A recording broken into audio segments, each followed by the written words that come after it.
ఎన్నికల కోడ్ అమల్లోకి రావడంతో పోలీసులు విస్తృతంగా తనిఖీలు చేస్తున్నారు. హైదరాబాద్ మియాపూర్ వద్ద తనిఖీల్లో పెద్ద మొత్తంలో బంగారం, వెండిని సీజ్ చేశారు.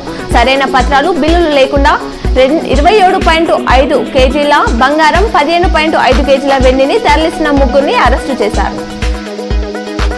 నగరంలోని 6వ టౌన్ పోలీసులు Sri Venkataramana Reddy care of Sri Sathya Sai auto enterprise సారంగపూర్లో 5,22,920 రూపాయలు ఆధారం లేకుండా తరలిస్తున్న నగదును పట్టుకున్నారు. సారంగపూర్ వద్ద నిజామాబాద్ సారంగపూర్ కు చెందిన ఎం రవీందర్ గౌడ్ నుండి 1,65,000 స్వాధీనం చేసుకున్నామని 6వ టౌన్ పోలీసులు తెలిపారు. నిజామాబాద్ జిల్లా బోధన్ మున్సిపల్ చైర్పర్సన్ పద్మశరత్ రెడ్డి కాంగ్రెస్ లో చేరారు. ఆమెతో పాటు పలువురు కౌన్సిలర్లు, సర్పంచ్లకు టీపీసీసీ చీఫ్ రేవంత్ రెడ్డి హైదరాబాద్ లో అస్సాం పార్టీ కండువా కప్పి పార్టీలోకి ఆహ్వానించారు.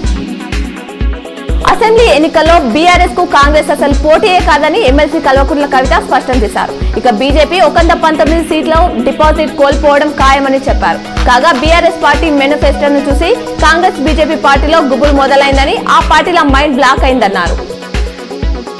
బీఆర్ఎస్ జాతీయ అధ్యక్షుడు కేసీఆర్ విడుదల చేసిన మేనిఫెస్టో బ్రహ్మాండంగా ఉందని భీమ్గల్ బీఆర్ఎస్ నాయకులు హర్షం వ్యక్తం చేశారు.